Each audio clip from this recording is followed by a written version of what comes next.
इस वक्त हम मौजूद हैं मलेरकोटला के शेरवानी गेट पे, जहां पे जमाते इस्लामी हिंद का ऑफिस बिल्कुल नज़दीक पड़ता है। और अगर मलेरकोटला की बात की जाए तो 65% जो आबादी है यहाँ की वो मुस्लिम की है। और मुस्लिम की बात हो और ख्वातीन की बात ना हो तो ये कैसे हो सकता है। यहाँ पे ज़्यादातर जो बात की जाती है कि इस्लाम के बारे में, औरतों को, मर्दों को जो इस्लाम के असल पैगाम है उसका क्या मतलब है उसके बारे में नॉलेज दी जाती है, बताया जाता है कि असल इस्लाम क्या है। तो आइए जानते हैं कि यहाँ पे क्या क्या चीज़ें हैं, क्या क्या चीज़ें बताई जाती है, क्या क्या इनका काम है इस ऑर्गेनाइजेशन का, कि ये क्या काम करती है। और ये भी जानेंगे कि जो यहाँ की ख्वातीन हैं वो किस तरह से इस ऑर्गेनाइजेशन को आगे लेने में इनका क्या योगदान है, कितनी नॉलेज रखती हैं, दुनियावी नॉलेज और आखिरत की।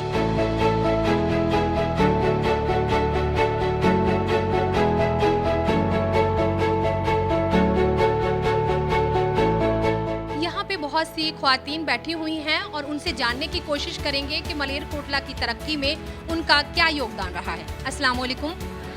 और यहाँ पे मैं आपसे गुजारिश करना चाहूँगी कि आप में से कुछ लोग यहाँ पे आ जाइए।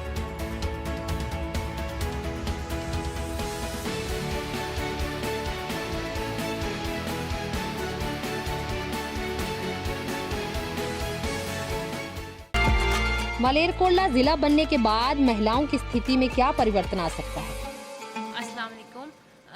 आज जैसा मलेरकोटला है, डिस्ट्रिक्ट बनने के बाद मलेरकोटला में एक चेंज आया है।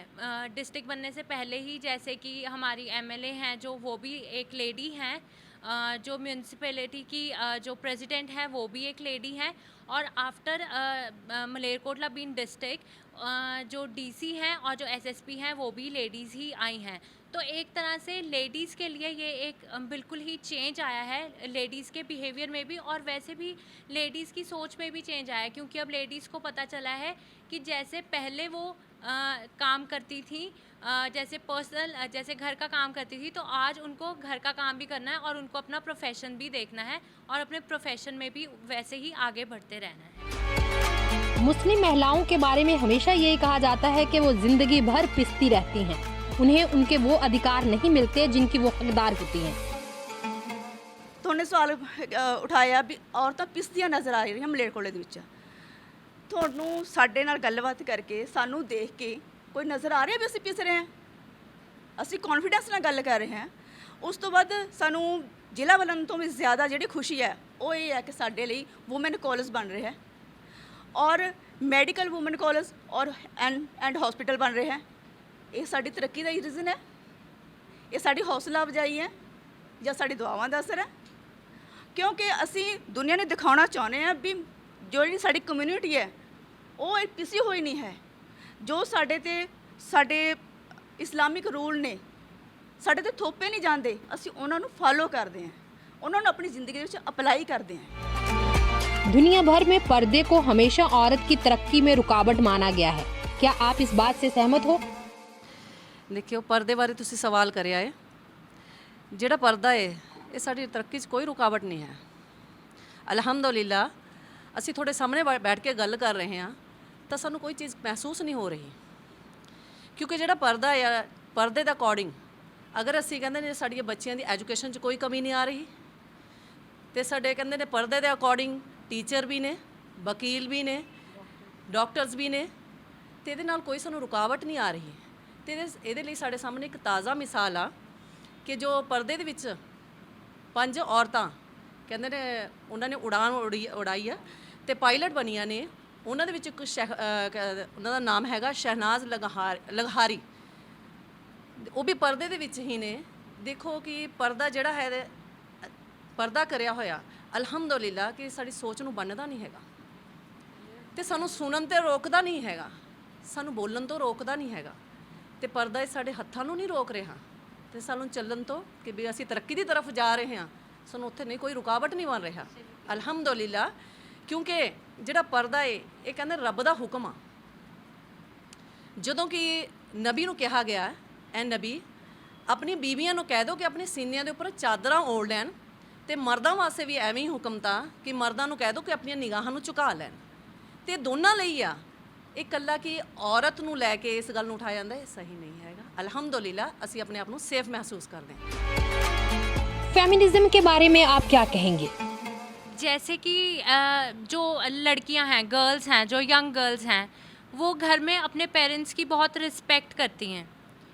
और जब हम उनको बाहर देखते हैं, लाइक मतलब जब हम उनको सोशल मीडिया पे देखते हैं या हम उनको किसी दूसरे से बात करते देखते हैं, तो वो बाकी अदर गर्ल्स को प्रोवोक करती हैं, प्रोवोकिंग स्टेटमेंट्स देती हैं कि आप अपने हक के लिए क्यों नहीं लड़ रहे, आपको अपने पेरेंट्स के भी अगेंस्ट जाना पड़े तो भी आप अपने हक के लिए लड़ें।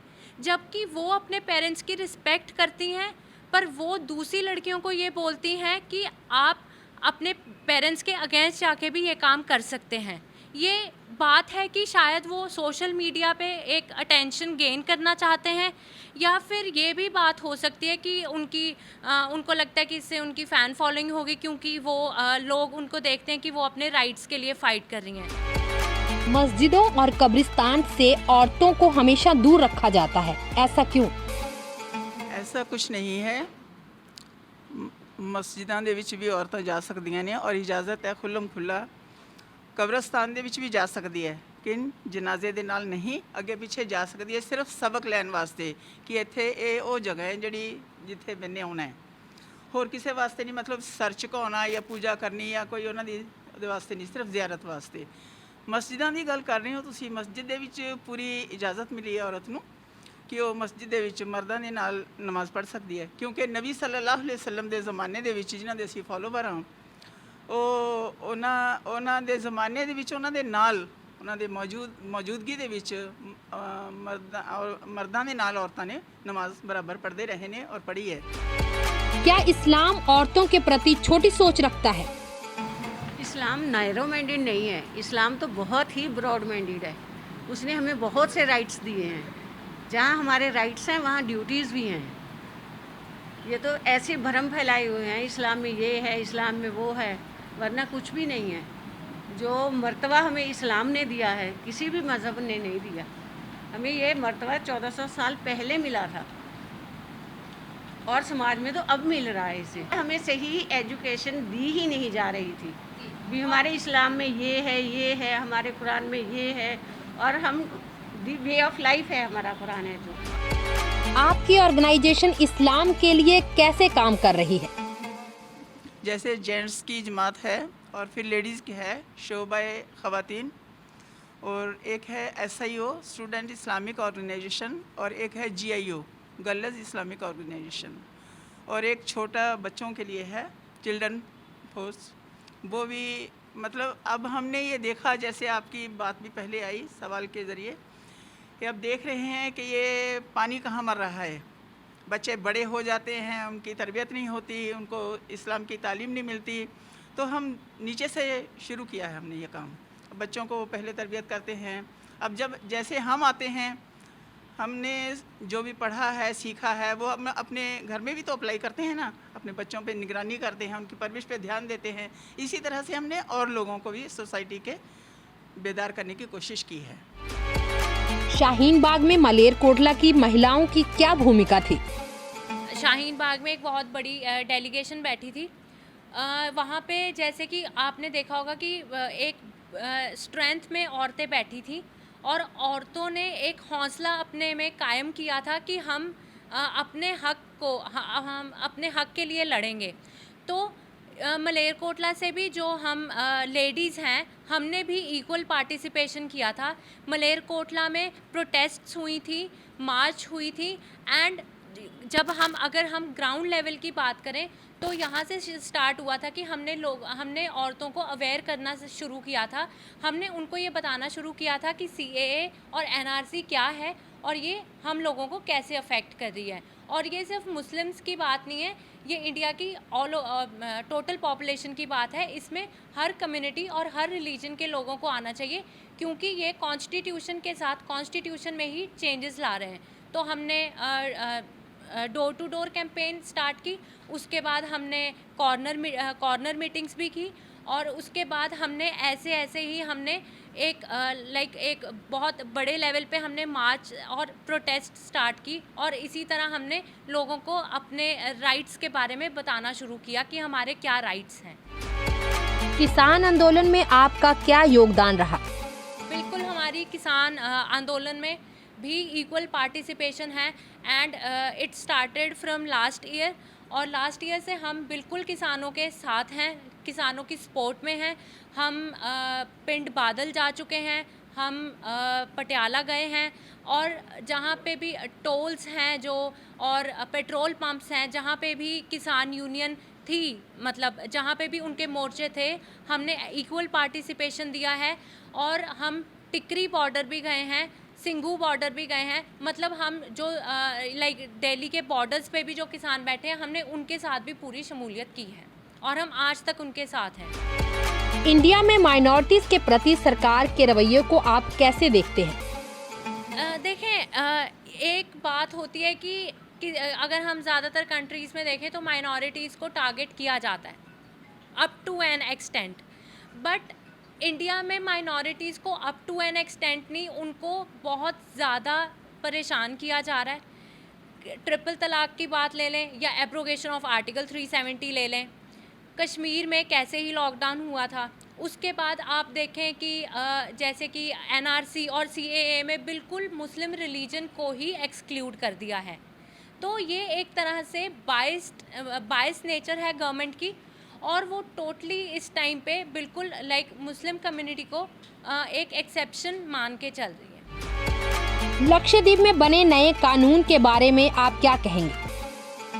वहाँ पे अब 98% मुस्लिम पॉपुलेशन है ना, तो अब जो नॉन मुस्लिम है वो फिर भी जैसे 2 या 3 बच्चे होंगे उनके, पर वो एक तरह से डायरेक्टली और इनडायरेक्टली वो मुस्लिम रिलीजन को ही टारगेट कर रहे हैं। क्योंकि आपने देखा होगा कि असम में भी सीएम ने ये मुस्लिम माइग्रेंट्स को, स्पेशली उन्होंने मुस्लिम माइग्रेंट्स कहा था। इफ़ दे हैव सेड कि सिटीजन्स एज अ होल को ये ध्यान रखना है मुस्लिम पॉपुलेशन का, तो हम मानते कि गवर्नमेंट बायस्ड नहीं है। बट जब उन्होंने मुस्लिम माइग्रेंट्स की बात की तो हम ये कह रहे हैं कि गवर्नमेंट बिल्कुल बायस्ड चल रही है और गवर्नमेंट माइनॉरिटीज़ को हर बार टारगेट कर रही है। इस्लाम में मर्द को 4 शादियों का अधिकार है, फिर औरत को क्यों नहीं? इस्लाम ने मर्द ਨੂੰ 4 ਸ਼ਾਦੀਆਂ ਦੀ ਇਜਾਜ਼ਤ ਦਿੱਤੀ ਹੈ। ਕੁਝ ਰੀਜ਼ਨ ਵੀ ਦੱਸੇ ਨੇ ਕਿ ਔਰਤ ਉਹਦੀ ਬਿਮਾਰ ਹੋ ਸਕਦੀ ਹੈ, ਔਰਤ ਦੇ ਨਾਲ ਐਂ ਕਹ ਲਓ ਨਿਭਾ ਨਹੀਂ ਹੋ ਸਕਿਆ ਤਾਂ ਵੀ ਉਹ ਮਤਲਬ ਉਹਦੇ ਨਾਲ ਨਹੀਂ ਨਿਭ ਰਹੀ ਤਾਂ ਵੀ ਉਹ ਦੂਸਰੀ ਸ਼ਾਦੀ ਕਰ ਸਕਦਾ ਹੈ, ਤੇ ਉਹਦੇ ਔਲਾਦ ਨਹੀਂ ਹੋ ਰਹੀ ਤਾਂ ਵੀ ਉਹ ਸ਼ਾਦੀ ਕਰ ਸਕਦਾ ਹੈ। इस्लाम है जो इंसाफ पसंद है, इस्लाम धर्म। जिस तरह के पहले बाजी ने कहा है भी अगर औरत मर्द दा साथ नहीं दे सकती, फिजिकली फिट नहीं है औरत, ਤਾਂ मर्द दूसरी शादी कर सकता है। ਤੁਹਾਡੇ ਕੋਲ प्रॉपर्टी बहुत ज़्यादा है तो ਤੁਹਾਡੇ औलाद नहीं हो रही ਤਾਂ मर्द शादी कर सकता है। कोई मिसअंडरस्टैंडिंग है ਉਹ ਮੇ ਵੀ ਕੁਛ ਵੀ थर्ड पॉइंट इस्लाम ਇਹ ਚਾਹੁੰਦਾ ਜੇ ਮੁਆਸ਼ਰੇ ਦੇ ਵਿੱਚ ਤੁਹਾਡੀ ਇੱਜ਼ਤ ਹੋਵੇ। मर्द ਨੂੰ औरत ਦੀ ਜ਼ਰੂਰਤ है, दोनों एक दूसरे की ज़रूरत ने। अगर फिजिकली औरत फिट नहीं होगी तो मर्द तक खब्बे सज्जे जाएगा। उसका राइट है, निभा भी सकती है, नहीं वो चाहती तो तलाक लेकर अलग हो सकती है, राइट है औरत।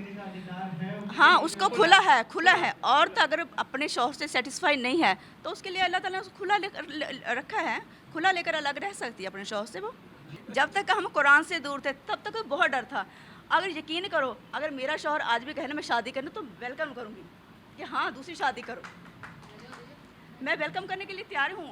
मुझे कुरान ने स्ट्रॉन्ग बनाया है, मुझे मेरे दीन ने स्ट्रॉन्ग बनाया है। कुरान पढ़ते तो अल्लाह की पावर आती है इंसान में। ਜਿਵੇਂ ਤੁਸੀਂ ਕਿਹਾ ਹੈ ਕਿ ਜੇ ਤੁਹਾਡੇ ਵੀ ਜਿਵੇਂ ਕਿ ਮਰਦ ਦੂਸਰੀ ਸ਼ਾਦੀ ਕਰਨ ਤਾਂ ਤੁਹਾਨੂੰ ਕਿਸ ਚੀਜ਼ ਦਾ ਡਰ ਆ? ਅਲਹਮਦੁਲਿਲਾ ਸਾਨੂੰ ਕਿਸੇ ਚੀਜ਼ ਦਾ ਡਰ ਨਹੀਂ ਹੈਗਾ, ਕਿਉਂਕਿ ਜਿਹੜਾ ਕਹਿੰਦੇ ਨੇ ਇਸਲਾਮ ਆ ਇਹ ਸਾਨੂੰ ਇਜਾਜ਼ਤ ਦੇ ਰਿਹਾ ਕਿ ਸ਼ੌਹਰ ਨੂੰ ਇਹ ਚੀਜ਼ ਆ ਕਿ ਅਗਰ ਇੱਕ ਬੀਵੀ ਹੈ ਤਾਂ ਦੂਸਰੀ ਬੀਵੀ ਨੂੰ ਬਰਾਬਰ ਰੱਖਣਾ ਹੈ, ਤਾਂ ਸਾਨੂੰ ਕਿਸੇ ਚੀਜ਼ ਦਾ ਡਰ ਨਹੀਂ ਅਲਹਮਦੁਲਿਲਾ। ਕਿਉਂਕਿ ਸਾਡੇ ਜਿਹੜੇ ਸ਼ੌਹਰ ਨੇ, ਸਾਡੇ ਹਸਬੈਂਡ ਨੇ, ਉਹ ਇਸ ਚੀਜ਼ ਦਾ ਖਿਆਲ ਰੱਖਦੇ ਨੇ ਕਿ ਔਰਤ ਦੇ ਹੱਕ ਕੀ ਨੇ। ਅਲਹਮਦੁਲਿਲਾ ਸਾਨੂੰ ਇਸ ਚੀਜ਼ ਤੋਂ ਕੋਈ ਵੀ ਡਰ ਨਹੀਂ ਲੱਗਦਾ। ਇਸਲਾਮ ਸਾਨੂੰ ਸਾਰੇ ਹੱਕ ਦੇ ਰਿਹਾ ਹੈ ਤੇ ਇਸਲਾਮ ਨੇ ਸਾਡੇ ਅੰਦਰ ਰੋਸ਼ਨੀ ਪੈਦਾ ਕੀਤੀ ਹੈ, ਉਹਦੇ ਨਾਲ ਹੀ ਸਾਡੇ ਅੰਦਰ ਬਹਾਦਰੀ ਆਈ ਹੈ। कुरान का असल मतलब लोग क्यों समझ नहीं पा रहे? सबसे पहले तो है कि कुरान की स्टडी। जब हम भी जाहिल थे, ऐसी बात नहीं, मैंने 3 बच्चों के बाद कुरान को स्टडी की है। मैं माशाल्लाह अरबी लैंग्वेज सीख रही हूँ, अब मैं स्टूडेंट हूँ, एक 3 बच्चों की माँ हूँ माशाल्लाह मैं। और उसके बावजूद जब हम हमारे उलमा हजरात की ही कमी है कि उन्होंने अरबी को एक एज ए लैंग्वेज नहीं सिखाया। और जाहलियत का जो आप बार बार कह रहे थे कि जो इस्लाम में जो बताया है लोग उसको फॉलो नहीं कर रहे, उसको उल्टे चल रहे। वजह तो यही है कि लोग सिर्फ अरबी सीख लेते हैं, अरबी पढ़ते हैं, उनको मीनिंग नहीं पता। अगर हम एक अरबी को एज ए लैंग्वेज सीखेंगे और उसकी स्टडी करेंगे तो नेचुरल है कि हमारी जैसे जैसे कुरान पढ़ेंगे हमारे अपने पर अप्लाई करेंगे, हमारे में अच्छाइयाँ आएंगी, बुराइयाँ जाती रहेंगी। दहेज के बारे में इस्लाम क्या कहता है? ਤੁਸੀਂ ਦਹੇਜ ਦੀ ਗੱਲ ਕਰੀ ਆ। ਦਹੇਜ ਬਾਰੇ ਅੱਲਾ ਦੇ ਰਸੂਲ ਸੱਲੱਲਾਹੁ ਅਲੈहि ਵਸੱਲਮ ਨੇ ਕਿਹਾ ਹੈ ਕਿ ਦਹੇਜ ਇੱਕ ਲਾਨਤ ਆ। ਇਸਲਾਮ 'ਚ ਇਹਦਾ ਕੋਈ ਤਸੱਵੁਰ ਨਹੀਂ, ਉਲਟਾ ਕਿ ਮਹਿਰ ਨੂੰ ਮਰਦ ਨੂੰ ਮਹਿਰ ਦੇਣਾ ਔਰਤ ਨੂੰ ਕੋਈ ਦਹੇਜ ਆਪਣੇ ਮਾਇਕੇ ਦੀ ਤਰਫ ਤੋਂ ਕੋਈ ਚੀਜ਼ ਨਹੀਂ ਹੈਗੀ। ਜੇ ਅਗਰ ਕਹਿੰਦੇ ਨੇ ਕੋਈ ਔਰਤ ਖੁਸ਼ੀ ਨਾਲ ਲੈ ਕੇ, ਉਹ ਸਿਰਫ ਉਹ ਤੋਹਫਾ ਹੋਊਗਾ, ਅਦਰਵਾਈਜ਼ ਕੁਝ ਨਹੀਂ। ਜਿਵੇਂ ਗੱਡੀਆਂ ਦਾ ਗੱਲ ਆਈ ਹੈ ਕਿ ਉਹਨਾਂ ਨੂੰ ਦਹੇਜ ਦੇ ਵਿੱਚ ਬੜੇ ਬੜੇ ਟਰੱਕ ਭਰ ਕੇ ਸਮਾਨ ਦੇਣਾ ਪੈਂਦਾ ਹੈ, ਗੱਡੀਆਂ ਨਹੀਂ, ਐਸਾ ਕੋਈ ਇਸਲਾਮ ਨੇ ਇਹਦੀ ਇਜਾਜ਼ਤ ਨਹੀਂ ਦਿੱਤੀ ਹੈਗੀ। ਸਾਨੂੰ ਕਹਿੰਦੇ ਨੇ ਇਹ ਖੁਦ ਸਾਨੂੰ ਇੱਕ ਗੈਰ ਇਸਲਾਮੀ ਰਸਮ ਆਪਣੇ ਅੰਦਰ ਐਡ ਕਰ ਲਈ ਹੈ, ਇਹ ਤੋਂ ਇਲਾਵਾ ਹੋਰ ਕੁਝ ਵੀ ਨਹੀਂ ਹੈਗਾ। इस्लाम में सबसे बड़ा गुनाह क्या है? देखो सब तो पहली गल तो यह शिरक की गल कह रहे हो। शिरक है कि सानू पहले यही नहीं पता, तौहीद है कि सानू यही नहीं पता। ਜਦੋਂ ਸਾਨੂੰ ਇਸ ਚੀਜ਼ ਦੀ ਨੌਲੇਜ ਆਉਂਦੀ ਵੀ ਸ਼ਿਰਕ ਹੈ ਕਿ ਇਹ ਕਿੰਨਾ ਵੱਡਾ ਗੁਨਾਹ ਹੈ ਕਿ ਅੱਲਾਹ ਤਾਲਾ ਹਰ ਚੀਜ਼ ਹਰ ਗੁਨਾਹ ਮਾਫ ਕਰ ਦੇਣਗੇ ਪਰ ਸ਼ਿਰਕ ਨਹੀਂ ਮਾਫ ਕਰਨਗੇ। ਤੁਹਾਨੂੰ ਪਹਿਲੇ ਮੈਂ ਕਹਿ ਚੁੱਕੀ ਹਾਂ, ਕੁਰਾਨ ਦੀ ਰੋਸ਼ਨੀ ਦੇ ਵਿੱਚ ਜਦੋਂ ਅਸੀਂ ਆਵਾਂਗੇ, ਦੀਨ ਦੇ ਨਾਲ ਜੁੜਾਂਗੇ, ਸਾਡੇ ਵਿੱਚ ਬੁਰਾਈਆਂ ਜਾਂਦੀਆਂ ਰਹਿਣ। ਮੈਂ ਖੁਦ ਸ਼ਿਰਕ ਕਰਦੀ ਸੀ, ਮੈਂ ਖੁਦ ਕਬਰਾਂ ਦੇ ਉੱਪਰ ਜਾਂਦੀ ਸੀ, ਪਰ ਜਦੋਂ ਤੋਂ ਮੈਂ ਕੁਰਾਨ ਪੜ੍ਹਿਆ ਇਹ ਸਭ ਕੁਝ ਜਾਂਦਾ ਰਿਹਾ। ਈਵਨ ਕਿ ਮੈਂ ਆਪਣੇ ਪੂਰੇ ਖਾਨਦਾਨ ਨੂੰ ਰੋਕਤਾ, ਮੇਰੇ ਜਿੰਨੇ ਵੀ ਰਿਲੇਟਿਵ ਨੇ ਸਭ ਨੂੰ ਮਨਾ ਕਰਤਾ ਵੀ ਕੋਈ ਵੀ ਕਬਰ ਪ੍ਰਸਤੀ ਨਹੀਂ ਹੋਊਗੀ, कोई भी जो पीर फकीर चदरा कुछ भी नहीं हुंदा। अल्हम्दुलिल्लाह। क्या एजुकेशन हमें धर्म से दूर कर देती है? एडवोकेट हूँ मैं by profession and side by side I am a student of LLM। तो मैं भी प्रोफेशन में साइड बाय साइड स्टूडेंट होके मैं खुद इस्लाम फॉलो कर रही हूँ, मैं खुद इस्लाम की टीचिंग्स पे चल रही हूँ। तो ये बात नहीं है कि हम जब किसी प्रोफेशन में आ जाते हैं तो हम अपने रिलीजन से दूर हो जाते हैं, हम अपने रिलीजन से डिस्टेंस बना लेते हैं। ऐसी कोई बात नहीं है, क्योंकि मैं जितनी ज़्यादा अपने प्रोफेशन में इन्वॉल्व हुई हूँ, मैं अपनी स्टडी में इन्वॉल्व हुई हूँ, उतनी ही ज़्यादा मैं अपने दीन में भी इन्वॉल्व हुई हूँ। क्योंकि मैं आज जब अपनी स्टूडेंट लाइफ को, अपनी स्कूल लाइफ को देखती हूँ और आज अपनी यूनिवर्सिटी लाइफ को देखती हूँ तो अल्हम्दुलिल्लाह आज मेरे में बहुत बड़ा चेंज आया है। जो स्टूडेंट्स या जो यूथ ये सोच रहे हैं कि हम एक प्रोफेशन में आके या हम हायर स्टडीज़ लेके हम मॉडर्न हो रहे हैं, हम अपने रिलीजन से डिस्टेंस बना रहे हैं, तो इसमें हमारा बहुत बड़ा एक मतलब प्राइड है, तो ये गलत बात है और मैं इसको बिल्कुल डिसएग्री करती हूँ। क्योंकि मैं खुद प्रोफेशन में हूँ और मैं प्राउड फील करती हूँ कि मैं इस्लाम को सीख रही हूँ और मैं सबको इस्लाम के बारे में समझा रही हूँ। जो स्टडी एजुकेशन जितनी हासिल कर रही हैं लड़कियां हो या लड़के, तो वो दीन उतना ही दीन से पीछे होते हैं। तो वो क्या सोच हो जाती है कि वो जैसे जैसे एजुकेशन हासिल करते जाते हैं तो वो ये दीन वाली चीज़ें जो हैं वो उनको अजीब लगती हैं। तो वो लगता है कि ये हमारी जो एजुकेशन को कम कर रही है कि पर्दा करना या फिर जैसे प्यारे नबी ने तरीके बताए हैं रहने और चलने फिरने घूमने कपड़े पहनने के, तो वो इन चीज़ों को वो बहुत ज़्यादा कमतर समझते हैं कि ऐसे तो हम पढ़े लिखे लगेंगे ही नहीं, जैसे जितनी इंग्लिश बोलेंगे तो उतने हम लगेंगे कि हम एजुकेटेड हैं। लेकिन इसका क्या इसका क्या फ़ायदा? सिर्फ दुनिया तक ही है ना कि आप पढ़े लिखो हो जा मतलब पढ़ लिख लोगे और अच्छी जॉब कर लोगे, कमा लोगे, अच्छा उसके बाद मरना है सबने एक दिन, तो उसके बाद क्या होगा? तो एजुकेशन वो तो साथ नहीं जाएगी ना, वो एजुकेशन जाएगी जो हमें 1400 साल पहले हमारे नबी ने हमें सिखा के गए हैं। जमाते इस्लामी से आप कब जुड़े? लोगों ने आपसे बहुत से सवाल भी किए होंगे। जी मैं तो काफ़ी साल हो गया, मुझे कम से कम मैं 8th में थी या 7th में थी जब से मैं यहाँ इस विंग से जुड़ गई थी।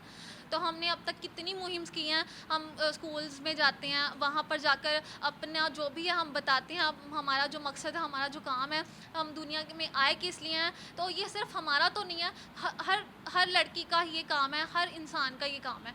तो वो हम जब बताते हैं तो कहीं ना कहीं फ़र्क ज़रूर पड़ता है, क्योंकि जब हम कुछ किसी को बताते हैं ना कि नहीं ये गलत है या ये सही है, जैसे मैं अपनी फ्रेंड्स को बताऊं तो वो कहीं ना कहीं उनके सवाल उठते हैं। तो वो जब सवाल उठते हैं, जब हम जवाब जवाब देते हैं, अगर वो सवाल सही होगा तो वो दिमाग में ज़रूर बैठेगा, तो वो सोचेंगी कि यार हाँ ये बात सही है कि हाँ हम आए किस लिए हैं, या हमने करना क्या है, या कुछ तो इसका फ़ायदा होगा ना, या कुछ तो ऐसा होगा कि जैसे मैं बुर्खा पहनना शुरू किया तो वो पूछती थी बुर्खा क्यों पहनती हो, तो यार मैं बताती थी इससे कितना फ़ायदा है, या ये हमारे लिए बोझ नहीं है, ये हमारी सेफ्टी के लिए है। इस्लाम को अक्सर कट्टरवाद से जोड़ा गया है, ऐसा क्यों? देखिए, बात जब हम कट्टरता की बात करते हैं तो कट्टरता होती है कि हम अपने रिलीजन को सुपीरियर लाइक प्रेसिडेंट रख के दूसरे रिलीजन्स को इन्फीरियर फील करें, जबकि ऐसी कोई बात नहीं है। अगर हम मुस्लिम्स हैं तो हम नॉन मुस्लिम्स का भी वैसे ही वेलकम करते हैं। क्योंकि मैं ज़्यादा टाइम मलेरकोटला में नहीं रही हूँ तो मेरे ऑलमोस्ट फ्रेंड्स नॉन मुस्लिम्स हैं, मुस्लिम फ्रेंड्स मेरे मलेरकोटला आके बने, तो जितने भी मेरे नॉन मुस्लिम फ्रेंड्स हैं कभी भी उनको ऐसा नहीं लगा कि हम किसी मुस्लिम लड़की के साथ हैं या हम किसी मुस्लिम लड़की से बात कर रहे हैं। ये बात होती है जब हम अपने रिलीजन को समझते हैं ना, तो दो बातें होती हैं। या तो ये होता है कि हम अपने रिलीजन के साथ साथ दूसरों के रिलीजन्स की भी रिस्पेक्ट करते हैं, इक्वल रिस्पेक्ट करते हैं। नहीं तो ये होता है कि हम अपने रिलीजन को सुपीरियर मान के बाकी रिलीजन्स को इन्फीरियर मानते हैं, और जब ये बात आती है सुपीरियर और इन्फीरियर की, उस टाइम पे कट्टरपंथी आती है। मुस्लिम रिलीजन में ऐसा कुछ भी नहीं है, क्योंकि Islam is the religion of peace. और अगर हम देखें तो प्रॉफिट सल्लल्लाहु अलैहि वसल्लम वो मुस्लिम्स के लिए नहीं आए, वो मैनकाइंड के लिए आए हैं। कुरान हम पढ़ते हैं वो मुस्लिम्स के लिए नहीं है, वो नॉन मुस्लिम्स के लिए है। तो हम नॉन मुस्लिम्स को यही मैसेज देते हैं कि ये सिर्फ मुस्लिम से नहीं पढ़ना, आप नॉन मुस्लिम्स हैं, आप अरबी नहीं पढ़े तो क्या हो गया, आप इंग्लिश में हमसे ट्रांसलेशन लें, पंजाबी में लें, हिंदी में लें, आप सिर्फ एक बार कुरान को समझ के देखें कि कुरान क्या कह रहा है। क्योंकि जब हम उस कट्टरपंथी वाले लेवल पे आते हैं ना, जब हम कहते हैं कि सिर्फ मेरा रिलीजन ही मेरा रिलीजन है, उस टाइम पे प्रॉब्लम्स आती हैं, उस टाइम पे हमारी एनिमिटी आती है। उस टाइम पे लोग हमें कहते हैं कि ये कट्टर मुस्लिम्स हैं। हम कट्टर मुस्लिम्स नहीं हैं, हम मुस्लिम्स हैं। जैसे हम अपने रिलीजन को रिस्पेक्ट करते हैं वैसे ही हम बाकी रिलीजन्स को भी रिस्पेक्ट करते हैं। अगर आप बात करें रिलीजन की, कट्टरपन वहाँ आता है जहाँ जहालत होगी, जहाँ पढ़ाई नहीं होगी। हम जमात इस्लामी हिंद से जुड़े हैं, हमारा ये मोटिव नहीं है कि हम सिर्फ कुरान पढ़ें, हमको साथ साथ बाकी ग्रंथों की भी स्टडी करवाई जाती है। हमको हर रिलीजन की स्टडी करवाई जाती है कि ताकि हमको नॉलेज है। बात तो एक ही है, एक ईश्वर को मानना, एक अल्लाह को मानना, एक वाहिगुरु को मानना, जो भी है सिर्फ एक रब की भक्ति करना। कट्टरता वहीं आएगी जहाँ नॉलेज नहीं होगा, उन्होंने अपने ग्रंथों को सही तरीके से पढ़ा नहीं होगा। सो ये थी हिंद की बेटियां, जिन्होंने बहुत ही बेबाक अंदाज में हर सवाल का जवाब दिया। इन्होंने ना तो बुर्का छोड़ा और ना ही आगे बढ़ने से पीछे हटी। अपने देश के लिए दिल में बेइंतहा मोहब्बत रखने वाली इन महिलाओं को जहां CAA से मुसलमानों को बाहर रखने का मलाल है, वहीं किसानों की मांग को नजरअंदाज करना भी उन्हें बहुत चुभ रहा है। उनकी मांग है कि सरकार को सबको साथ लेकर चलना चाहिए।